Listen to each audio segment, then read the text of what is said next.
Welcome everyone, and thank you for joining us today for reVISION 2020. I'm Denise Pope. I'm one of the co-founders of Challenge Success, and we are so excited to have people here. Many of you have attended our events in person in the past, the ones that we've had in California, or maybe you've attended one in Boston.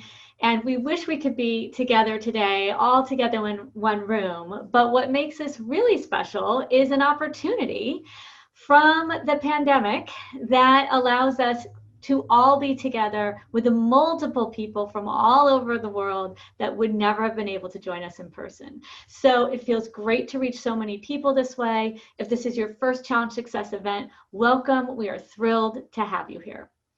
Our theme, as you have heard, is reVISION 2020. And 2020 has demanded that we see the world very, very differently because our lives have been so disrupted in so many different dramatic ways, right? We're living through a pandemic, we're living through social uprising due to systemic racial injustice, environmental devastation, hurricanes, fires, you name it, right? Political unrest. Undoubtedly, this has changed all of us in ways we probably don't even comprehend yet. So today we hope to pause and gain some perspective. What does 2020 vision mean to us today? What type of revision is needed? And with the help of our special guest, Lori Gottlieb, we will explore a vision of the future that focuses on connection and well-being, equity, and engaged learning. Now it's my pleasure to introduce Challenge Success co-founder and nationally recognized psychologist and author, Madeline Levine. Madeline, we have so many new people with us today. Can you provide everyone with some background on why we created this organization and in particular why we're called Challenge Success? Sure, Denise. So 15 years ago, at least, Denise and I sat down having a cup of coffee together. She's an educator, I'm a psychologist, and found that we were both puzzled by what was going on with kids in education and in mental health.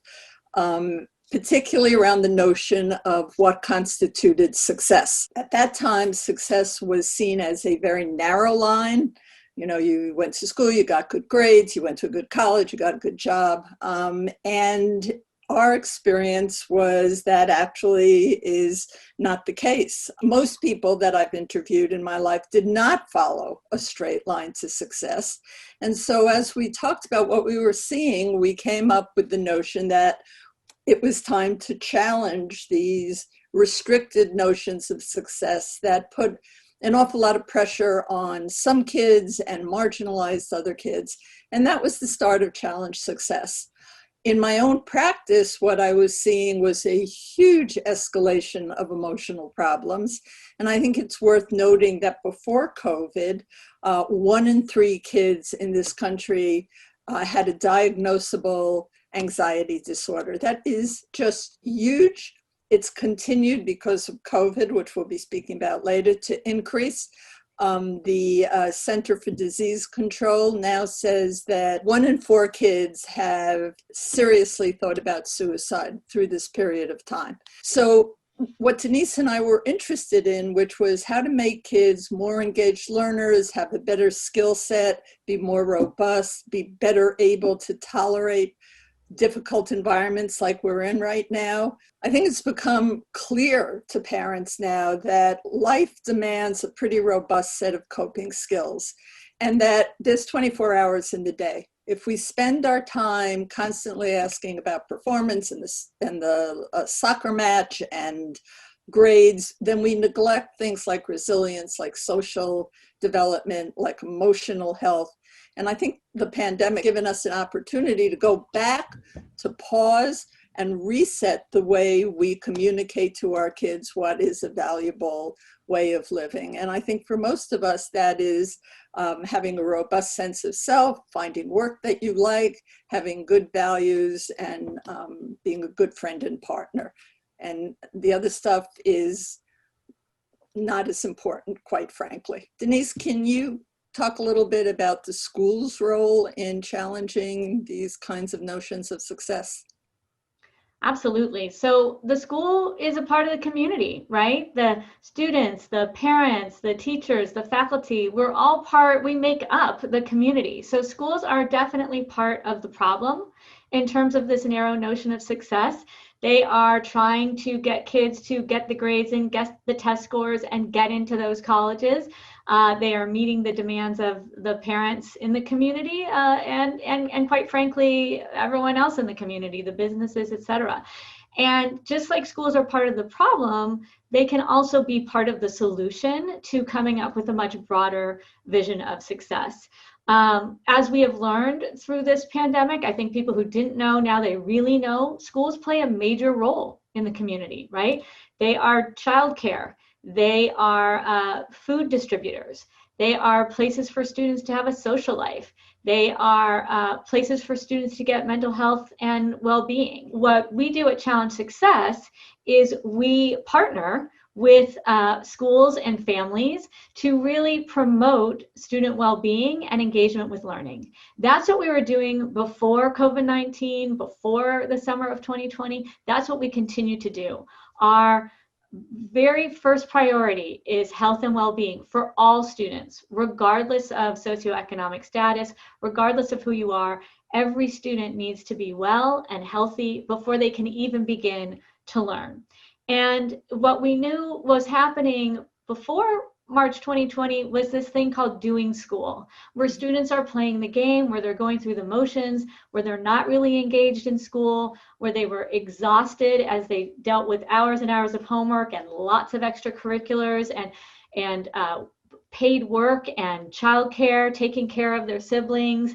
So we had very busy kids who were not healthy, who were not necessarily learning all the things we wanted them to learn, particularly what Madeline said, those very important attributes of critical thinking and communication and resilience. And so at Challenge Success, our solution is to work with the schools, and in particular, we want to work with multi-stakeholder teams. We want the students, the parents, the teachers, the administrators, everyone to be on that team to help solving this problem of a narrow notion of success. To date, we have worked with over 600 schools, which is very exciting. And we are helping them see that they don't have to be only rigorous or only healthy schools. You can actually have both. You can be a really rigorous, high-functioning, high-quality school and be a very healthy school that allows for well-being for all of your students. So what does our work look like when we work with a school? It often starts with a survey so that we can get a benchmark. How are kids doing? How are faculty members doing? We have a survey that parents fill out as well. And from that data, we help them come up with school-specific plans for reform. They have a coach that comes from our organization. They are working together. They learn through professional development and workshops. We put on parent education, and all of this is done in a research framework that we call SPACE. SPACE comes from the research, and those categories all stand for something that the research shows is really important in terms of best practices for schools. The S stands for the student schedule and how they spend their time during the day. The P stands for project and problem-based learning. The A stands for alternative and authentic assessment. And the C stands for climate of care, and the E stands for educating the whole community. And particularly now, we're working in all these areas. Schools have to change their schedule. They've had to figure out Zoom. They've had to figure out homework. They've had to change their pedagogy. Many have had to change how they assess. But in particular, we're working in the areas of C, a climate of care, and E, educating the whole community. If students don't feel like they're cared for, if they don't feel like they can bring their authentic identities and selves to the classroom, if they don't feel like they belong, then no learning is going to happen. And now in particular, when a lot of teaching is done over Zoom or socially distanced with masks, we're helping schools learn how to make connections with kids even better and how to really engage them in the learning. The really amazing thing is that we have seen fabulous results when we work with the schools. In particular, we have evidence that when we work with the school, student stress goes down, students are more engaged, they feel more supported by their teachers, they're sleeping more, they're cheating less, which is a really good thing, and they are performing as well or better in school.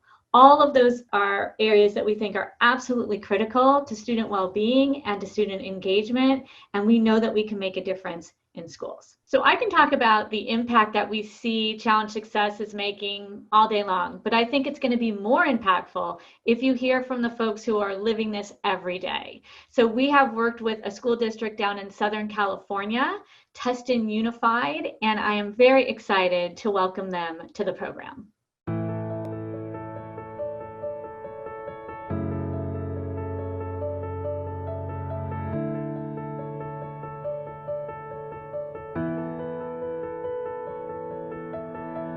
What has this partnership done for you, and why is it so important that that we put redefining success and well-being at the center of those efforts? Challenge Success came about because we were seeing our kids heavy with stress. We knew that we needed our kids to be well balanced, and ultimately we want to help build creative members of society who can go out and will be thriving for their entire life.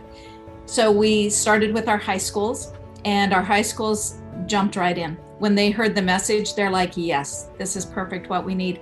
We went up to the fall conference together, and from that point on, it wasn't one more thing. It was, this is it. This is the conversation we've been waiting to happen. One of the really heartwarming things of the district that we are in, and it was highlighted with our Challenge Success work for sure, is that because we have such diversity, it doesn't mean that kids at no matter low socioeconomic, high socioeconomic, they still have issues with lack of sleep, with pressures from home, with homework that is too much or not enough, with tests all piling up on the same days, and all of those same stressors are not exclusive to only high-performing students in schools. And so we really took a look at that when we first started, and we're like, you know what, this program is so incredibly amazing and all-inclusive. It does include all of our kids. And so we thought, let's try it at all of our schools, and we have seen such success because of it. Challenge Success definitely has been a game changer for us here at middle school. I think the students feel like they are part of the community and that they are listened to, and they can provide input and feedback, and our school community will listen. One of the things I appreciate about the whole Challenge Success experience that we've had the last 2 years is of the structures that it provided to look at things in a balanced way. Just from starting with the team. So we came up with this team that was diverse stakeholders. We had students, we had teachers. There was so many different lenses that were represented. That was super important. And then I think that we're able to do things in a process that was structured. I think we asked better questions. We weren't just asking, how do our kids achieve, but how do they do it in a way that they're doing it healthy? I think for us, going up to the conference, talking to other people, seeing the different presentations, that AP limits was one that we were talking about, and we ended up obviously doing the bell schedule, just tweaking our bell schedule to have longer passing periods. As minor a tweak as that seemed to be at the time, that's changed just how our kids feel and act on campus. I think more than anything, it's just changed the conversation that parents and kids are having about the course selection process. Instead of how many APs and honors, they're going to take, it's more about where are they going to take them. And we're hearing more about, wait, that's a really heavy load. Are you sure you should take that class? Where we didn't hear that before. I think one of the things really interesting, just the timing that we went through Challenge Success and the world we're in right now, is that in a way, we've talked about how the last 2 years has actually helped us prepare for COVID. Because COVID has just shifted. Like all of a sudden, social emotional is super important to everybody. And there's a lot of things that are happening that if we hadn't gone through these grading conversations, if we hadn't gone through the emphasis on the importance of social emotional learning, that we wouldn't have been able to handle COVID in the way that we have. Not that there's not challenges, but we were prepared and much more than we would have been if we hadn't gone through this experience. Through Challenge Success, we've really been able to bring in our parent community, which is a voice that is so necessary. This experience in Challenge Success has been such life-changing for me as an educator, and as a parent and as a stakeholder in my own community of the work that we do, it's in the back of every decision we make. And so we really appreciate all of you. So thank you. Hi everyone, I'm Kathy Koo, the Executive Director of Challenge Success. Thank you all for joining us today. I want to take a brief moment to express my appreciation for the commitment of our Board of Directors and Advisory Councils who continually provide leadership and guidance in achieving our mission. In addition, I'd like to thank our entire host committee, the host committee chair, Carla Griffith, and our event sponsors who have helped to make this shift to a virtual platform possible. At the beginning of the year, it was impossible to imagine all that 2020 would entail. The good news is that our mission to implement strategies that support student well-being and engagement with learning does not change, no matter where learning is happening. And now it's needed more than ever. For the last 7 months, our team at Challenge Success has reimagined and redesigned our offerings to meet the overwhelming needs of schools right now. We are providing free resources and coaching, as well as remote webinars, virtual workshops and conferences, and relevant distant learning protocol and professional development. And at the same time, we are adjusting our pricing and providing much more flexibility with our program and our fees to provide access and be more affordable to all schools. I can't emphasize enough how committed we are to partner with schools and families during these very challenging times. As you know, or may not know, this year we have combined our 2 annual fall events, our community-wide parent education event and our fall fundraiser. Challenge Success relies on the support of our generous community of donors to help us continue to provide the educational strategies that support and benefit all students. Fundraising represents 50% of our nearly $2 million budget, and this event is our largest fundraising event of the year, with a goal to raise $400,000. Thanks to our sponsors and pre-event donors, we have raised nearly $250,000. Today, we're asking all of you in this room to help us raise the additional $150,000 we need to meet our $400,000 goal. Every single donation matters, truly, and we appreciate your support. Thank you. I'm so excited to introduce and welcome our special guest, Lori Gottlieb. Lori is a psychotherapist and author of the New York Times bestseller, Maybe You Should Talk to Someone, which is actually being adapted as a television series. In addition to her clinical practice, she writes the Atlantic's weekly Dear Therapist advice column and contributes regularly to the New York Times and many other publications. She is also the co-host of the new iHeartRadio podcast, Dear Therapists. As she will share with us today, Lori's work is focused on personal connections and providing compassion to others and to ourselves.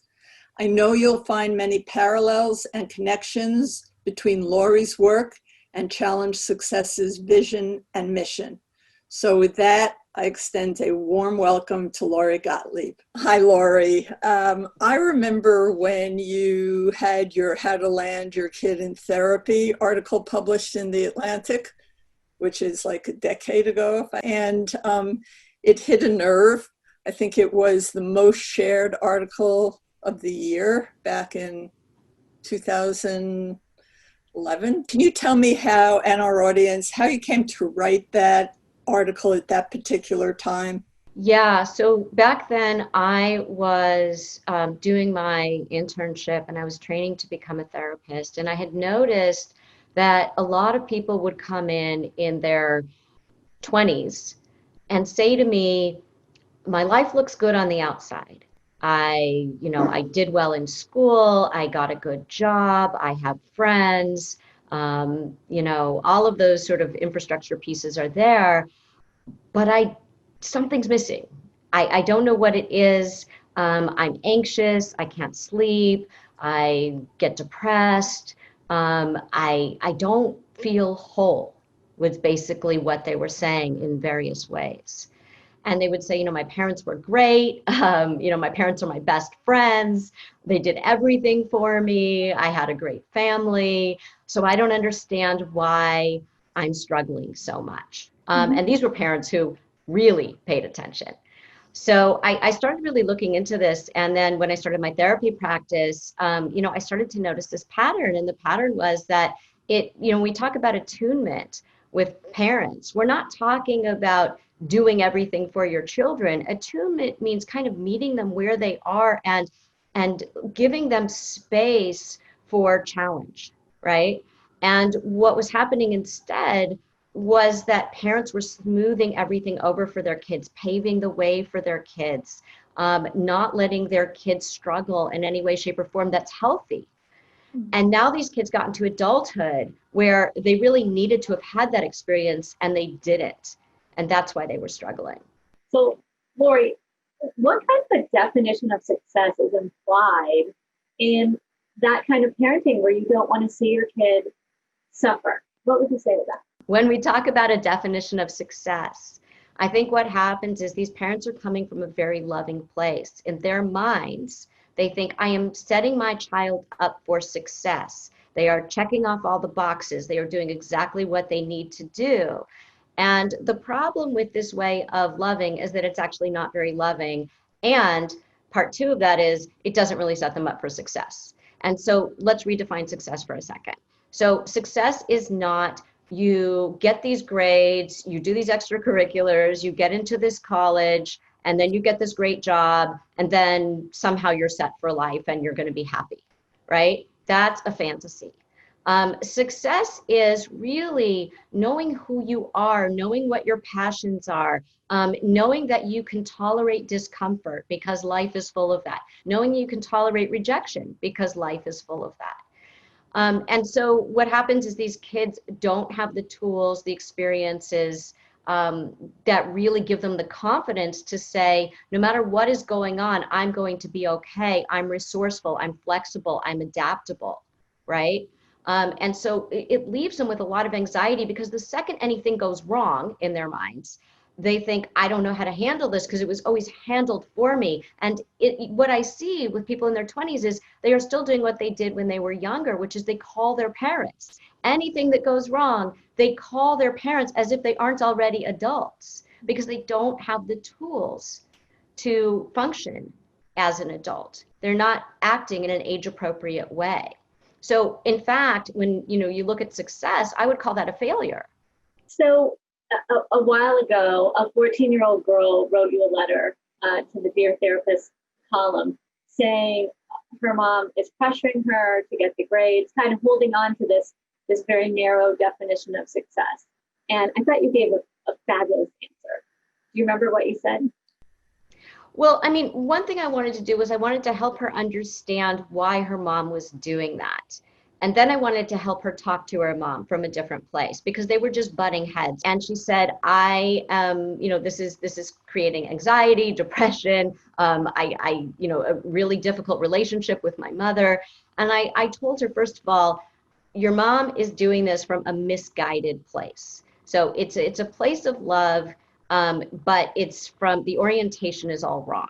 So just know that it's not that your mom doesn't love you, it's that your mom loves you very, very, very much, but she doesn't see how she's hurting you. She thinks she's helping you. So that's the first part. So to really talk to her from that place, to say, Mom, I know that you think you're helping me. I know that you love me. But at the same time, what's actually happening is I am miserable. I am hating my life. I am hating waking up every day. I feel like I am never good enough, no matter what I do. I feel like I can't listen to what I'm interested in because I'm so busy checking off the boxes that you think I need to check off that I can't do the things that bring me joy. I can't say to myself, I can't set the barometer for myself on that particular subject. I'm not that interested in that subject. I'm learning it well enough and I'm studying hard. Or alternatively, I'm working really hard and that's really the best that I can do given my other commitments and given my interest, right? That I've decided I'm willing to, get the slightly lower grade in that class because my priorities are different from yours. And that sentence alone, I'm sure people listening to this right now are freaking out. Well, what do you mean? Let me tell you, you're going to need that grade, right? You're going to need that higher grade. And I say, you can give kids the information about what it means to make those trade-offs and then let them make their choices. And I think the other thing was really making sure that as parents, we aren't living our lives through our kids. That I think there's something about ourselves where if our kid doesn't get the highest grade, or the kid doesn't compare to somebody else's kids, or the kid goes to a different college, or whatever it is, that somehow we think that people will look at us differently, right? That we did something wrong. We failed our children somehow. And that's just not the case. We'd have to lower our own anxiety, right, in order to not be so anxious. Yeah, I think, right. And I think you have to trust your values, right? You have to trust yourself. I mean, I remember when I had my son, and everyone said when he was a baby, you know, like there were so many controversies around like co-sleeping, not co-sleeping, breastfeeding, this, that, the other thing, right? And at a certain point you have, you know, sleep training, not sleep training, that you have to trust yourself, right? And I think back then we thought the stakes were so high, but then now you say, wow, you think the stakes are even higher. They're not, okay?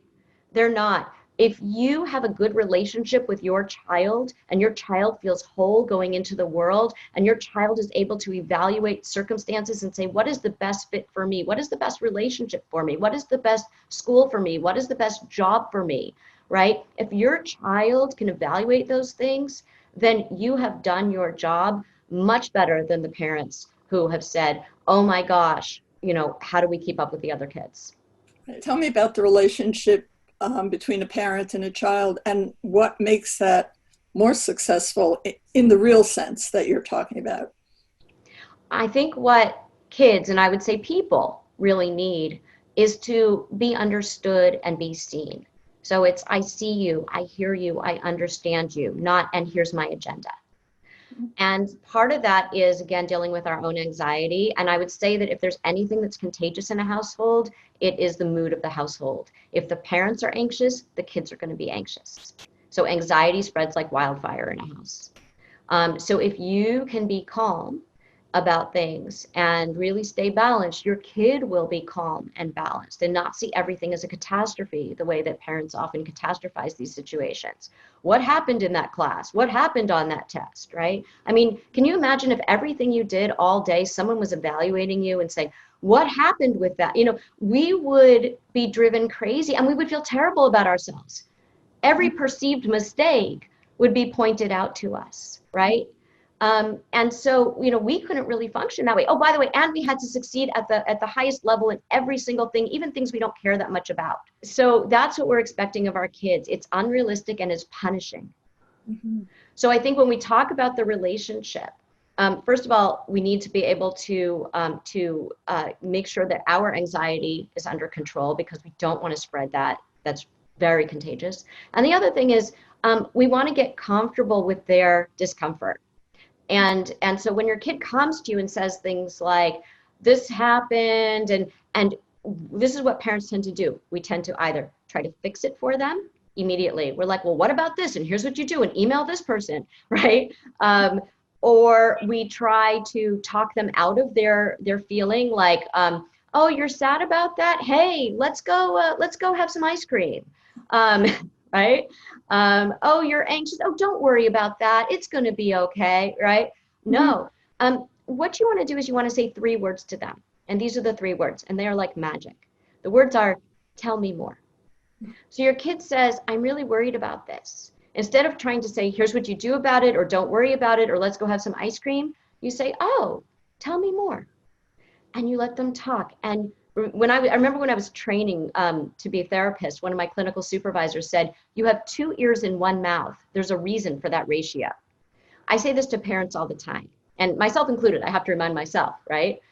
2 ears, 1 mouth. Listen. What does it mean to listen? And you can even ask your kid, what would be helpful in this moment? How can I be helpful to you in this moment? They may say, I just need you to hear this. I need you to understand this. Or I just want to tell you what happened. Mm-hmm. Great. I want a hug. Great. There usually is more than one conversation, right? So that thing, maybe it was one conversation and they really just wanted to be seen. And by the way, every time you say, tell me more, and you'll say it multiple times in various ways in that conversation, they will hear themselves think, they will process how they're feeling. for themselves, and you are just there to guide them, to listen to them. And maybe another time they'll come to you and say, I've been thinking about what we talked about, and I really would like your advice, right? But let them solicit it from you. Don't just offer it. And so our instinct is we get really uncomfortable with their discomfort and we want to get rid of it right away. Don't get rid of it. The best thing you can do is to give them the experience of sitting with them, so they're not alone, sitting with them in their discomfort. What a delicious feeling for them to experience.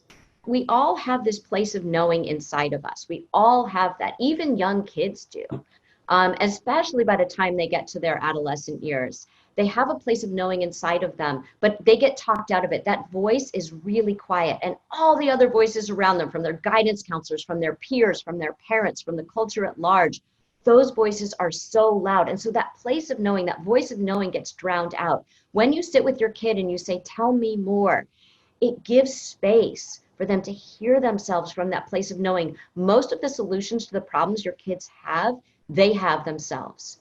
They just need the space and the quiet so that they can hear it. Lori, now we're facing COVID-19, hurricanes, wildfires, racial justice issues, uncertainty like there's no tomorrow, right? I mean, this is a really tough time for a parent to hear, get your anxiety in check. How has that, how have the past 6 months affected what you say to parents? Well, first of all, I would say that the silver lining in this incredibly challenging situation is that I think that people are realizing that focusing on our emotional health is a priority and it's not optional. And we should be doing that all the time. It shouldn't take a global pandemic for us to really realize this. But I think that, again, if there's anything positive that we're going to take out of this, it is that. And so I talk to parents a lot about the difference between productive anxiety and unproductive anxiety. So productive anxiety is when you are anxious about something and in a way that motivates you to take action that is productive. So for example, during COVID, we are worried about getting the coronavirus. So we are social distancing, we are wearing masks, we are taking all the precautions that we need to take. If we weren't worried about it, right, this is productive anxiety. If we weren't worried about it, we wouldn't be doing that and we would be endangering ourselves and our families and our society. So that's productive anxiety. Unproductive anxiety, on the other hand, is obsessive rumination. So it's checking the headlines every hour. It's worrying about the future and catastrophizing. It's thinking about something that hasn't happened yet and may never happen. We call that futurizing, catastrophizing. And so what happens is you're not actually present, and it doesn't help you to do anything that is productive. In fact, what it does is it takes a toll on your psychological immune system. So we're so worried right now about protecting our physical immune systems that we need to really pay attention to what can we do to bolster our psychological immune systems. And all of the things that we do when we are obsessively ruminating is really taking a toll on us and weakening that psychological immune system, making us more anxious, more prone to depression, more prone to kind of numbing our feelings. So what do we do when we are experiencing the anxiety, or we start to feel sad or worried, or we feel the loss? We tend to try to numb our feelings. So sometimes we do that with too much food or too much wine, or we see that with insomnia or relational difficulties or a short-temperedness or that mindless scrolling through the internet. A colleague of mine said that the internet was the most effective short-term non-prescription painkiller out there. And I think that's sometimes what we do, right? And so instead, what we need to do is we need to sit with the feeling. Exactly what I'm saying we need to let our kids do is sit with the feeling and realize that that is actually going to be much more helpful and provide much more relief than trying to pretend that we're not feeling what we're feeling. So Lori, right now, so many kids are feeling disconnected. They're not seeing their friends at their schools necessarily. They're not connected with their extracurriculars. They might feel really disconnected from the adults in the house that they're living in because they never come out of their rooms. What would you say about the importance of connection, and particularly to these kids who are feeling so disconnected? I think connection is important to all of us. It's probably the most important thing in our lives, ultimately. And so when I look at, the kids who are saying, I can't see my friends, and as adults, we're having the same loss that we're experiencing. I think one thing that's come out of this is that people are realizing how important connection is, and they're reprioritizing that. And I think in two ways. One is they're noticing who is important to me. So I think that with kids, they might have, however many followers or friends on social media or whatever it is. But now they're saying, who are the people that really nourish me? Who do I want to actually get on the phone and have a conversation with, right? Who do I want to FaceTime with? That's really different from, I think, a lot of the, like, let's look at volume. How many followers can I have? How many quote unquote friends can I have? Who are the people who are important to me, especially during a time that's hard for all of us? And how can I be a good friend to somebody? And how can somebody be a good friend to me? So I think that kids are learning a lot about their relationships and friendships in a way that maybe we hadn't expected.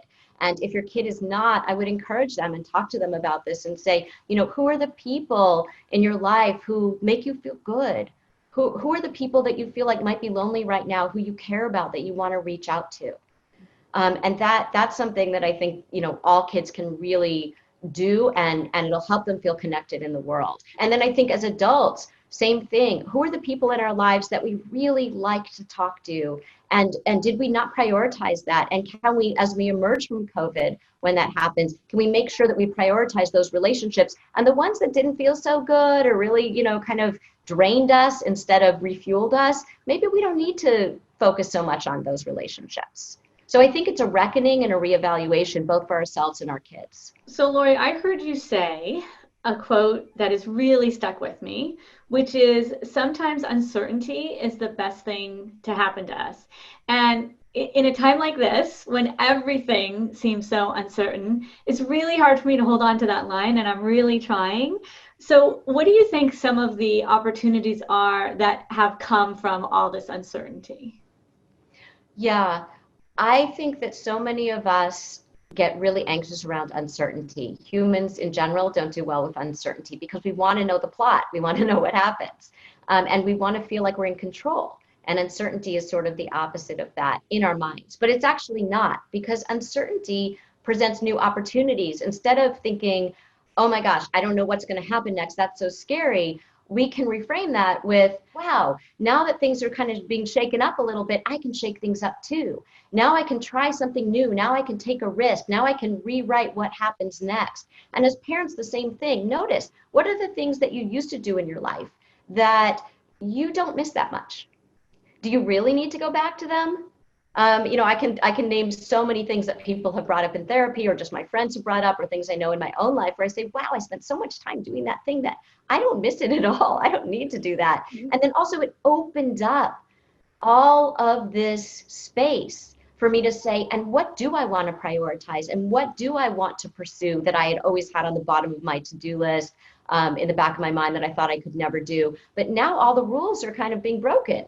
So I think that it allows us to say we can color outside the lines a lot more, and how exciting that can be. Thank you so much, Lori, for these words of wisdom, for this advice to not go back to the old normal, given all the new things that we've learned, even during this really fraught and uncertain time. We so appreciate you being here with us. Oh, it's my pleasure. Thank you so much for the conversation. It is now my pleasure to introduce Andy Chen, member of the Board of Directors for Challenge Success and our current treasurer. Denise, thank you. Hi, I'm Andy, and I've served on the board for several years now. And so when the host committee asked me to share my story, I really got me thinking about how it all got started. And so like many of you, my wife Amy and I found out about Challenge Success through a friend. Yeah, we didn't have children at the time, but it turned out that a lot of the organization really resonated with us personally. Amy and I are both first-generation Americans, and we grew up with the pressures of achieving good grades, getting into good schools, and having a career as a doctor, lawyer, or engineer, because apparently there's like no other career option according to at least my Asian parents and a lot of others. But what that did was it put incredible pressure on us. In high school, I was part of the honors program and would often pack my schedule with academics and extracurriculars, often losing sleep and just stressing out about homework and just agonizing over my grades. And I never really stopped to reflect what was happening. And I was just so miserable.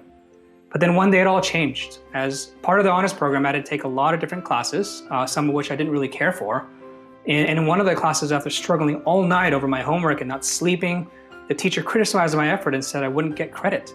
She gave me incomplete because on that assignment, out of all the 30 questions, I missed one because I was just so sleep deprived that I didn't know I missed it. And I remember the flood of emotions, the crying, the shaking, and I couldn't keep myself together. And I realized I was having my first nervous breakdown. So I didn't know what to do, and I ran to the principal's office and I dropped out of the honors program. After that, I ended up signing up for classes I enjoyed. I cleaned up my schedule so that I no longer had to wake up at 6:30 a.m. every day. And I joined the tennis team and water polo team. I didn't know it at the time, but I created my own version of Challenge Success, and I loved it. I felt supported, I felt engaged, and I was happy. And so when Challenge Success approached me about joining the board, I knew I had to. I knew I had to support student well-being and to equip educators with new tools to help engage their students to learn. And over the last few years, the team at Challenge Success has expanded nationally. They have provided professional development courses and workshops for teachers. They've conducted thousands of student surveys, and they've also shared their learnings with the parents through their presentations. And even after the pandemic closed campuses, the Challenge Success team worked tirelessly to meet the emerging and diverse needs of schools and families. This has led to the creation of new resources and workshops for educators that reflect the current environment, and it has been a huge undertaking, but it's worth it as it supports the schools and, most importantly, the kids. So the fundraising goal today is ambitious, and we're asking you to please help us reach and exceed that goal. We're the only organization that is uniquely and entirely focused on challenging the very narrow definition of success by working with schools and families. And so giving the Challenge Success is the most effective way available today to drive long-lasting change in this direction. While we cover a large portion of our costs through the program revenue, donations from individuals just like you account for half of our yearly revenue. And so thank you to all who have already contributed. Your donation allows us to continue our research, continue our white papers and workshops that we make available to the public, often actually at no cost. And it's because of your support that we can give back to our educators and students. And I'd like to close by sharing that a few months ago, Amy and I found out that we were expecting our first child. It's a boy, and we couldn't be more excited for him. By the way, all parenting advice, more than welcome, please help us. But knowing that Challenge Success is out there helping support our teachers and students has really come full circle for me. What started out as a personal mission as part of the board has turned into a purpose in creating a better platform for the next generation. And it now all makes sense, and we couldn't be more thrilled to be supporters of Challenge Success. So Amy and I are looking forward to joining you today in donating.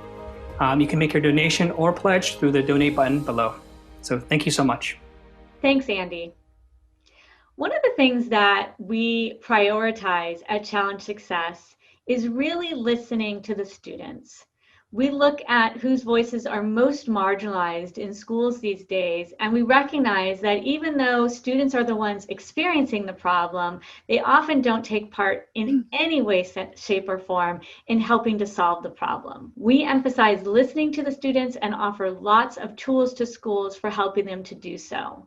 It is my pleasure to introduce one of our former Challenge Success high school students to tell us about his experience, the student experience, Shai Lavasani. I look back on my high school days with great appreciation, something not a lot of students can say. I attribute that in large part to Challenge Success, which greatly improved my school's culture and my high school experience for the better. I attended a public high school in the suburbs of the San Francisco Bay Area, and like most schools in the area, there was a lot of pressure on students to achieve. My peers were constantly tired and upset, breaking under the weight of parental expectations. Luckily for us, though, one of our counselors partnered our school with Challenge Success in order to help combat a lot of these issues. Armed with information from Challenge Success, our counselors challenged our notions of success and provided us with a perspective that was at once refreshing and life-changing. At a time when we were beginning to form our identity and think about our future success, we were reminded that success must be defined by each one of us individually. Our counselors reminded us that academic success is just one portion of a successful life, and allowing oneself to be happy is just as important as achieving some external marker like grades or test scores. Challenge Success helped us push for bell schedule changes, homework-free holidays, and course schedules that prevented overloading. It helped students to work with our counselors to create real positive change. Because of Challenge Success, I felt empowered to continue doing the things I loved, which made me who I am and has created lasting benefits for me long after high school. Instead of working at internships that were considered more prestigious, I continued to play sports year-round because I love sports. And playing developed me into a leader, which has been such a huge asset for me in college and life after. It's because of Challenge Success that instead of developing my resume, I developed myself. The Challenge Success philosophy isn't just a way to have a better high school experience. It's a better way to live. I used it throughout my 4 years in college, and I'm sure I will continue to use it in the years to come. In today's hyper-competitive, social media filtered world, it's so easy to feel anxious and get sucked into the rat race. But if we lay the right foundations from a young age, we will continue to reap the benefits of a resilient and healthy mindset for the rest of our lives. I recently graduated from college and I'm now a first-year teacher at a diverse public high school also in the San Francisco Bay Area, where I continue to use the lessons I've learned from Challenge Success to now help my own students navigate the pressures that high school brings and have a better high school experience as a result. I really believe in the mission of Challenge Success and believe it's an organization every high school would benefit from partnering with. Please do what you can to help to ensure Challenge Success can continue to improve the high school experiences of more students in the same way that it helped improve mine.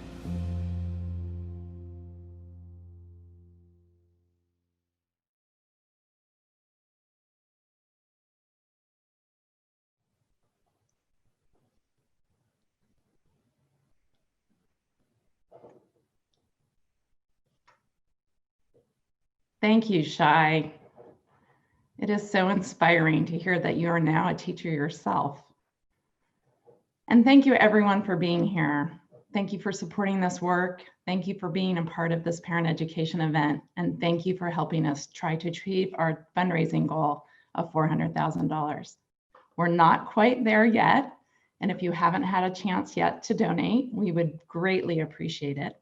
As a nonprofit, again, we are here to support the well-being of students everywhere. We promote student well-being, engagement, and equity for schools and families across this country, and it's especially important now.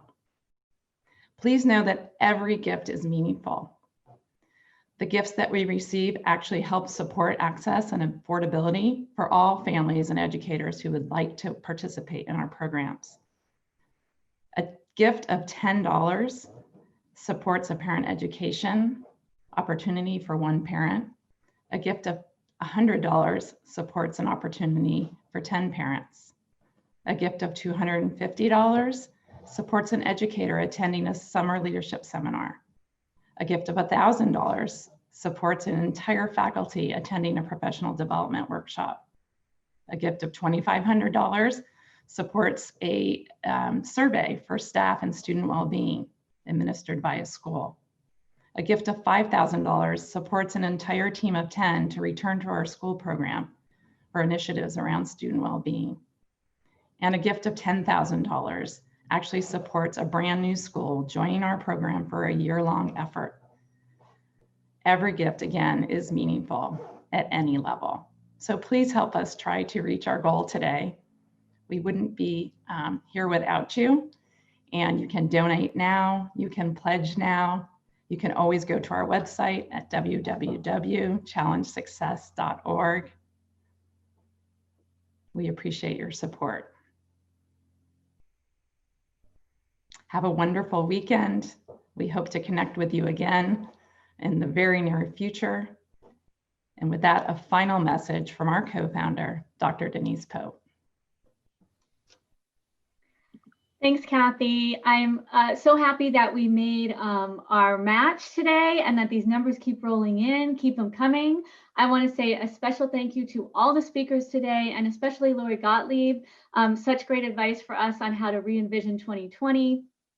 Thanks to all of you for participating today and for your generous support. This actually concludes the formal part of our event, but we have a special short bonus segment for you from Granite Bay High School in Northern California. Join us as Kyle Holmes and David Taylor introduce us to a preview of an original musical that they wrote with high school students that was inspired in part by our work at Challenge Success. The musical is called Ranked. Enjoy.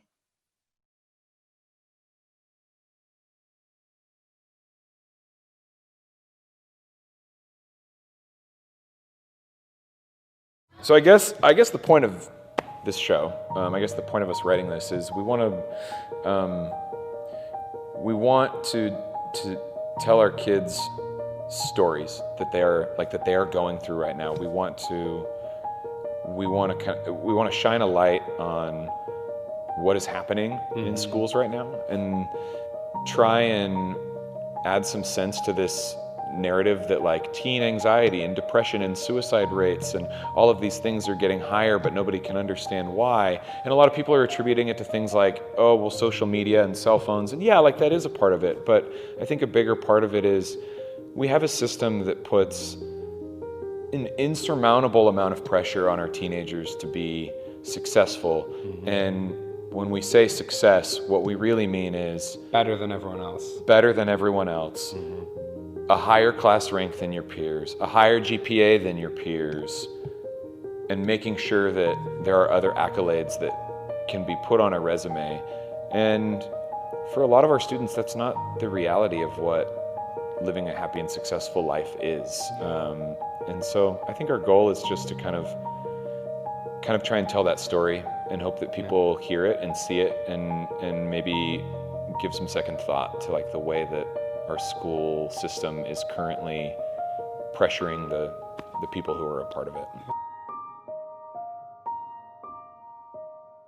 Challenge Success is such a perfect nonprofit organization because they are doing the work that we hope people will do or feel an urge to do after they see Ranked. As the creators of Ranked, we ask a lot of questions and we encourage our audience to really think about what's going on in our schools right now and what these problems are.